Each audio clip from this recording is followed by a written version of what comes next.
បាទជំរាបសួរបងប្អូនអ៊ំពូមីងទាំងអស់គ្នាខ្ញុំបាទប៊ុនថាថ្ងៃនេះខ្ញុំមកចែករំលែកបងប្អូននៅចំណេះដឹងថ្មីមួយទៀតតាក់ទងទៅនឹងការផលិត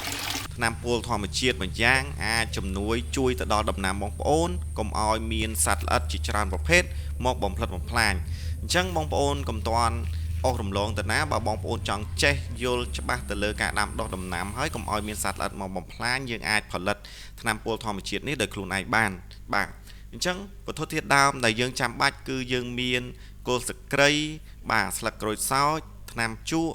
ហើយមានម្ទេសមានខ្ទឹមសដូចខ្ញុំបានបង្ហាញបងប្អូនលើវីដេអូនេះណាបាទហើយម្ទេសហ្នឹងគឺយើងមានម្ទេសក្រៀមក៏បានម្ទេសស្រស់ក៏បានហើយស្កររងូហើយនឹងម្ដុលពេជ្រហើយមានខ្ញីមានល្មៀតនិងស្លឹកគ្រៃស្លឹកក្រូចសើចអញ្ចឹងបងប្អូនមើលរូបមិញនេះហើយបងប្អូនអាចថតទុកក៏បានបើសិនជាបងប្អូនខ្លាចភ្លេចហើយសម្រាប់បរិមាណដែលខ្ញុំប្រើប្រាស់គឺវត្ថុធាតុដើមទាំងអស់នេះគឺយើងប្រើចំនួន1ខាំបងប្អូនបាទប្រើ1ខាំទាំងអស់ហើយសម្រាប់ស្កររងូវិញគឺយើងដាក់កន្លះកូនចានដូចបងប្អូនបានឃើញមុននេះអញ្ចឹងលបាយឬវត្ថុធាតុដើមទាំងអស់របស់យើងហ្នឹងគឺយើងយកមកបុកឬកញ្ច្រាំបើសិនជាបងប្អូនមានម៉ាស៊ីនមានអីអញ្ចឹងណាកិនអីក៏បានដែរឲ្យតែបានម៉ត់កាន់តែល្អប៉ុន្តែសម្រាប់ខ្ញុំយកមកបង្ហាញបងប្អូនក្នុងវីដេអូនេះគឺខ្ញុំយកការកញ្ច្រាំវិធីការកញ្ច្រាំឲ្យល្អិតតូចល្មមដូចបងប្អូនបានឃើញនេះបាទអញ្ចឹងវត្ថុធាតុដើមទាំងអស់យើងត្រូវតែយកមកកញ្ច្រាំឬកាប់ឲ្យបានម៉ត់ដោយតែបងប្អូនបានឃើញដុំតូចដើម្បីងាយស្រួលក្នុងការលាយច្របល់ហើយនឹងវាឆាប់ចេញជាតិជ័រឬជាតិសារធាតុចេញពីវត្ថុធាតុដើមដែលយើងបានច្របល់ឬបានកញ្ច្រាំដោយបងប្អូនបានឃើញនេះបាទអញ្ចឹងខ្ទឹមសខ្ទឹមអីហ្នឹងយើងយកមកវាយវាមកបាទយកមកវាយហើយមានស្លឹកល្ហុងទៀតបងប្អូនស្លឹកល្ហុងក៏ដូចគ្នាដែរយើងប្រើតែមួយខាំទេលើខ្វះតិចតួចអត់ជាបញ្ហាទេប៉ុន្តែវត្ថុធាតុដើមឬនិយាយថារូបមន្តនេះគឺបរិមាណវាស្មើគ្នាហើយយើងប្រើស្កររងូគឺកន្លះកូនចានហើយនឹងមានថ្នាំជក់ក៏មួយខាំដូចគ្នាដែរអញ្ចឹងបងប្អូនប្រើមួយដុំទៅថ្នាំជក់នឹងថ្នាំខ្លាំងបងប្អូនបាទហ្នឹងហើយគេលោកបងប្អូនអត់ស្គាល់ហើយវត្ថុធាតុដើមទាំងអស់ខ្ញុំគិតថាងាយស្រួលនឹងរកទិញទេហើយដូចជាបន្លែប្លុកដែលបានឃើញនេះដូចវត្ថុធាតុដើមទាំងអស់នេះខ្ញុំគិតថាតំបន់បងប្អូនខ្លះភូមិផងរបងអ្នកខ្លះអ្នកគាត់អ្នកដាំដុះណាសឹងតែមានទាំងអស់ហើយបាទហើយបើសិនជាបងប្អូនមានឈើអែមបងប្អូនអាចបន្ថែមឈើអែមប៉ុន្តែដោយសារតែខ្ញុំអត់បានទិញនៅពីផ្សារណាបាទអញ្ចឹងខ្ញុំអត់បានដាក់ទេបាទអញ្ចឹងមិនមែនការផលិតនេះមិនមែនចេះតែផលិតទេបងប្អូនគឺកសិដ្ឋានធំឬបងប្អូនដែលគាត់ធ្វើការដាំដុះចំនួនច្រើនដែលក្រៅផ្ទះសំណាញ់ឬមានសត្វល្អិតបំផ្លិចបំផ្លាញគាត់បានប្រើវិធីនេះគឺបានជោគជ័យច្រើនរួមទាំងខ្ញុំផងដែរអញ្ចឹងខ្ញុំយកការចែករំលែកនេះមកបង្ហាញជាចំណេះដឹងមួយគិតថាជាប្រយោជន៍ទៅដល់បងប្អូនដែលសួរនាំខ្ញុំថាបើសិនជាគាត់ដាំដំណាំហើយច្រើនតែកើតចៃបាទកើតដង្កូវកើតប្រភេទដង្កូវនៅក្រោមស្លឹកឬដង្កូវដែលមូលស្លឹកអីចឹងណាបាទនិយាយរួមទៅដង្កូវច្រើនណាមានច្រើនប្រភេទណាដែលបំផ្លិចបំផ្លាញហើយជាពិសេសប្រភេទចៃសចៃពណ៌ខ្មៅហើយទ្រីបតូចណាបងប្អូនបាទអញ្ចឹងមកមើលពីការធ្វើរបស់យើងបន្តទៀតពេលដែលបងប្អូនច្របល់វត្ថុធាតុដើមទាំងអស់នឹងសពចូលគ្នាហើយយើងយកកណាត់ណាដែលអាចជ្រាបទឹកចេញណាកុំឲ្យកណាត់លក្ខណៈថាវាក្រាស់ខ្លាំងពេកកណាត់ស្ដើងបាទអញ្ចឹងយើងយកវត្ថុធាតុដើមមកហើយកណាត់នេះត្រូវតែស្អាតវត្ថុធាតុដើមដែលយើងយកមកប្រើប្រាស់ឬយកមកធ្វើ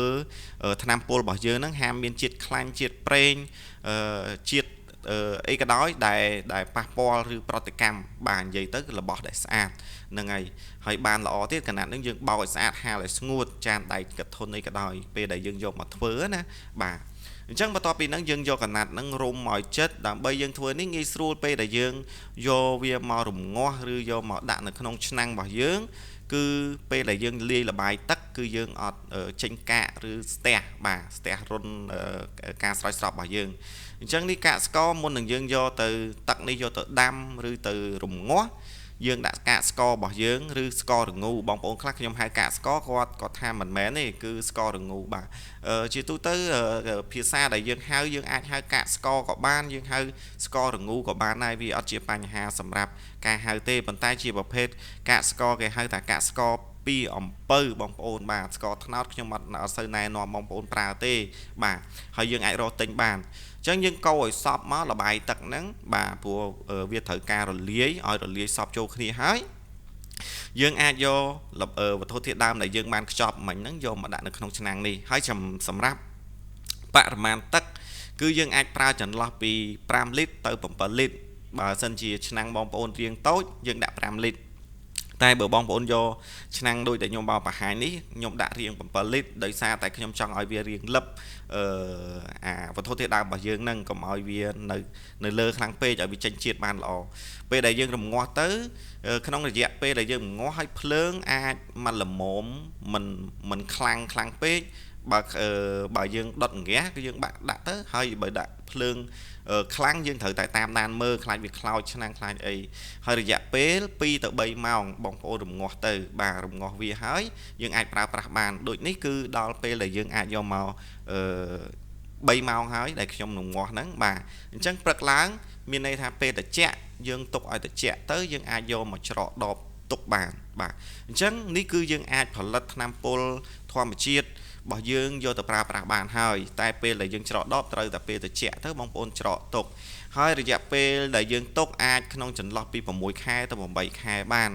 យើងរក្សាទុកណាថ្នាំនេះយើងអាចប្រើបានយូរបងប្អូនបាទ6ខែទៅ8ខែបងប្អូនទុកកន្លែងត្រជាក់ល្មមទៅបើសិនជាវាមានហ្គាសខ្លាំងក្នុងដបក្នុងកំប៉ុងព្យាយាមមកបើកកម្របវាទៅហើយមិនបាច់ក្លុកទេបងប្អូនថ្នាំនេះណាអត់ក្លុកដូចជាថ្នាំឬអកម៉ូនផ្សេងទេបាទដោយសារសារធាតុទាំងអស់វានិយាយទៅវាលក្ខណៈយើងយកមកដាំក្នុងនេះគឺវាច្បល់សពចូលគ្នានៅក្នុងទឹកនេះតែម្ដងល្បាយទឹកនេះហើយព្យាយាមពេលដែលយើងច្រកដបច្រកឲ្យទុកហើយរក្សាទុកពីផុតដៃក្មេងមិនថាមនុស្សចាស់មិនថាអីមានន័យថារបស់នេះអត់ឲ្យយកទៅផឹកយកទៅអីបងប្អូនអាចគ្រោះថ្នាក់ដល់អាយុជីវិតដែរព្រោះវាជាថ្នាំពុលទោះវារបស់ធម្មជាតិក៏ដោយប៉ុន្តែបើយើងក្មេងអត់ដឹងគាត់យកទៅផឹកយកទៅអីអាចមានបញ្ហាបើយើងអត់ទុកឲ្យបានល្អបាទអញ្ចឹងសម្រាប់ការប្រើប្រាស់ទៅលើដំណាំបងប្អូនប្រើទៅលើដំណាំស្លឹកអាចប្រើ1ស្លាបព្រាឬ2ស្លាបព្រាទឹកចន្លោះពី2លីត្រទៅ3លីត្រយើងបាញ់ក្នុងចន្លោះពី3ថ្ងៃទៅ5ថ្ងៃអីទៅបើសិនជាលើនោះមានចៃយើងចង់សម្លាប់ណាបើយើងបដិញយើងប្រើអាចចន្លោះពី5ថ្ងៃអីទៅ5ថ្ងៃម្ដងអីអញ្ចឹងទៅបាទតែបើយើងចង់លក្ខណៈមានចៃច្រើនហើយយើងបាញ់3ថ្ងៃជាប់គ្នា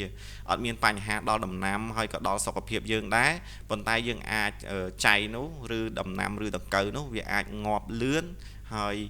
វាមិនអាចកើតកូនកើតចៅនៅពេញដំណាំរបស់យើងទេតែបើយើងដាំបាញ់ទៅលើប្រភេទចៃទ្រីបសវាកើតច្រើនទៅលើដំណាំហូបផ្លែដូចដើមតបែកពុទ្រាក្រូចឬជាប្រភេទម្ទេសភេទអីបងប្អូនអាចលាយបរិមាណ2ស្លាបព្រាទៅ3ស្លាបព្រាទឹកប្រហែលចន្លោះពី3លីត្រទៅ5លីត្របានបាទហើយបើបងប្អូនមានចំនួនបរិមាណដើមឈើច្រើនបងប្អូនអាចលាយចន្លោះពី250មីលីលីត្រមានន័យថាវាអត់ដល់កន្លះលីត្រណាបងប្អូនចន្លោះពីទឹកមក15លីត្រទៅ20លីត្រអីទៅយើងបាញ់ណាបាទមានម៉ាស៊ីនមានអីបាញ់ទៅប៉ុន្តែនេះខ្ញុំលើកយកមកបង្ហាញបងប្អូននេះគឺជាប្រភេទម្ទេសបាទម្ទេសផ្លោកម្ទេសដៃនាងម្ទេសអីហ្នឹងគឺកើតច្រើនណាស់ប្រភេទអាចៃតូចបងប្អូនមើលអត់ចង់ឃើញទេដែលខ្ញុំថតវីដេអូនេះមានចៃសតូចទៅហើយវាមានឈ្មោះរបស់វាប៉ុន្តែខ្ញុំអត់ស្គាល់ឈ្មោះខ្ញុំភ្លេចបាទខ្ញុំឆែកមើលឯកសារដែរតែភ្លេចឈ្មោះបាត់ហើយបាទឈ្មោះជាភាសាអង់គ្លេសបងប្អូនហើយបើយើងនិយាយឲ្យស្រួលស្ដាប់វាជាប្រភេទសត្វចៃល្អិតហើយមានច្រើនប្រភេទដែរមានពណ៌សមានពណ៌ខ្មៅមានទ្រង់ទ្រាយវាមានមូលមានវែងបាទហើយទូចល្អិតបងប្អូនដែលធ្លាប់ដាំម្ទេសដាំប៉េងប៉ោះដាំដំណាំហូបផ្លែឬដំណាំក្រូចដំណាំអីច្រើនឃើញហើយបងប្អូនបាទជាពិសេសម្ទេសនឹងតែម្ដងបាទហ្នឹងដែលខ្ញុំឃើញជាក់ស្ដែងហើយយើងបាញ់ទៅគឺមានប្រសិទ្ធភាពច្រើនប៉ុន្តែកុំព្យាយាមប្រើវាដដែលយើងផលិតឲ្យបានច្រើនមុខខ្ញុំនឹងចេញវីដេអូបង្ហាញបងប្អូនពីរបៀបផលិតថ្នាំពុលធម្មជាតិផ្សេងទៀត គឺយើងប្រើឆ្លាស់គ្នាអត់ប្រើដដែលទេវាអាចនឹងស៊ាំនឹងថ្នាំនឹងហើយវាអត់សូវមានប្រសិទ្ធភាពមិនថាថ្នាំប្រភេទអីទេគឺយើងអត់ប្រើដដែលទេបាទហើយនេះខ្ញុំមកមើលដំណាំរបស់ខ្ញុំនៅលើទយោហ្នឹងណានៅក្នុងរោងបន្លែក៏មានចៃដែរបងប្អូនបាទអ្នកដែលដាំបន្លែប្រកាសជាដឹងប្រកាសជាយល់ហើយមិនថានៅទីណាយូរមិនឆាប់គង់តែវាកើតអញ្ចឹងយើងត្រូវមានថ្នាំធម្មជាតិសម្រាប់បាញ់ហើយនេះគឺ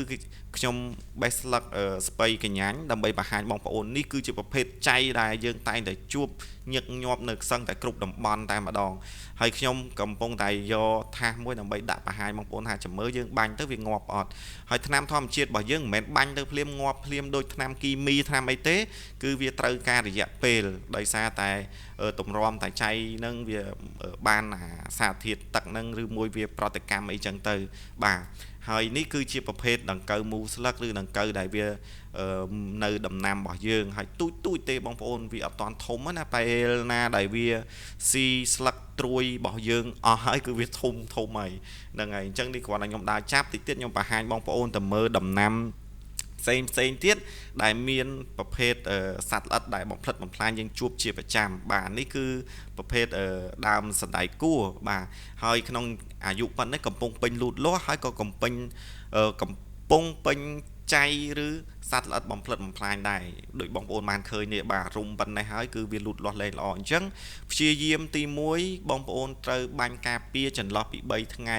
ម្ដងទៅបងប្អូនបាញ់ការពារមានន័យថាវាអត់ទាន់កើតទេអញ្ចឹងយើងបាញ់3ថ្ងៃបាញ់លក្ខណៈបណ្ដេញ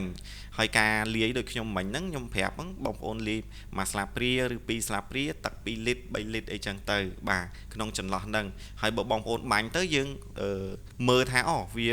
ប៉ុណ្ណឹងបរិមាណវាតិចយើងចង់បាញ់ឲ្យវាងាប់យើងបន្ថែមបរិមាណថ្នាំរបស់យើងរៀងច្រើនតិចទៅហើយការបាញ់ហ្នឹងវាអត់មានប៉ះពាល់ដល់សុខភាពដូចជាការដកដង្ហើមដកអីរបស់យើងអីដូចជាថ្នាំគីមីអីទេព្រោះរបស់ធម្មជាតិប៉ុន្តែក៏មិនផ្ដោតឲ្យយើងទៅយកទឹកហ្នឹងយកមកបរិភោគដែរបាទហ្នឹងហើយអញ្ចឹងយើងទុកឲ្យផុតពីដៃក្មេងនេះគឺខ្ញុំកំពុងតែបង្ហាញបងប្អូនពីដំណាំរបស់ខ្ញុំផ្ទាល់ហើយទៅលើដំណាំម្ទេសដាំអីហ្នឹងតែបងប្អូនតែងតែឃើញថាដាំឃើញល្អរហូតហេតុអីបានអត់ឃើញមានបង្ហាញពីការខូចខាតឥឡូវខ្ញុំបង្ហាញក្នុងវីដេអូនេះបងប្អូនប្រកាសជាយល់ហើយមិនមែនយើងដាំហើយចេះតែទទួលបានផលល្អទេគឺយើងមានការថែទាំត្រួតពិនិត្យយើងមានថ្នាំសម្រាប់បណ្ដាញសត្វល្អិតហើយការពារហើយថ្នាំនេះគឺជួយបានល្អទៅលើដំណាំច្រើនប្រភេទណាដំណាំស្លឹកដំណាំយកផ្លែដំណាំហូបផ្លែដូចដើមខ្នុរដើមតបែកដាំល្ហុងដាំអីក៏យើងអាចបាញ់បានដូចគ្នាព្រោះយើងផ្ដោតទៅសម្លាប់ឬបណ្ដេញសត្វល្អិតមានចៃមានដង្កូវជាពិសេសប្រភេទដង្កូវពណ៌ខៀវដង្កូវដូចខ្ញុំបង្ហាញបងប្អូននេះបាទដង្កូវនេះគឺបាញ់ទៅគឺភាគរយនៃវាងាប់នឹងបណ្ដេញបើភាគច្រើននឹងងាប់បងប្អូនបាទខ្ញុំសាកល្បងក្នុងវីដេអូនេះគឺត្រឹមតែកន្លះម៉ោងទៅ1ម៉ោងទេខ្ញុំមកមើលគឺវាងាប់បាទថ្នាំដែលយើងបានលាយមុនហ្នឹងហើយដូចខ្ញុំបញ្ជាក់បងប្អូនអញ្ចឹងការលាយនឹងបរិមាណគឺបងប្អូនត្រូវតាមដានមើលបន្ថែមខ្លួនឯងក្រែងលោដំណាំមួយឬការបាញ់ភាគច្រើនគឺសត្វល្អិតនៅក្រោមពេលនៅពេលព្រឹកតែបើពេលយប់បងប្អូនអាចបាញ់នៅពីលើបានដោយសារតែពួកសត្វល្អិតហ្នឹងពេលវាអត់ត្រូវការពលឺថ្ងៃទេបងប្អូនឃើញទេមានតកូវនៅក្រោមតែពេលយប់វាចេញមកពីខាងលើបាទឬមួយមានប្រភេទពួកមេអំបៅដែលមកពងមកអីហ្នឹងពេលខ្លះវាជាសត្វល្អិតដែលចេញរកស៊ីពេលយប់បងប្អូនបាទវាពងវាដង្កូវអីហ្នឹងអញ្ចឹងបងប្អូនបាញ់វាច្រើននៅខាងក្រោមបើប្រភេទដំណាំស្លឹកគឺនៅខាងក្រោមហ្មងខាងក្រោមស្លឹកណាបាទមិនមែននៅខាងលើបាទអញ្ចឹងក្នុងវីដេអូនេះបងប្អូនឃើញទេនេះដង្កូវដែលខ្ញុំបានបាញ់ហ្នឹងតែប្រហែលចូលជាង1ម៉ោងជិត1ម៉ោងខ្ញុំមកមើលវាមានងាប់បងប្អូនមានចៃមានអីដែលខ្ញុំបាញ់ហ្នឹងអញ្ចឹងវីដេអូនេះបងប្អូនគិតថាមានប្រយោជន៍បងប្អូនកុំភ្លេចជួយចែករំលែកបន្តហើយសង្ឃឹមថាបងប្អូននឹងទទួលបានពីការចែករំលែករបស់ខ្ញុំមានចម្ងល់អីបងប្អូនអាចតំណសួរនាំតាមលេខទូរស័ព្ទបានអរគុណ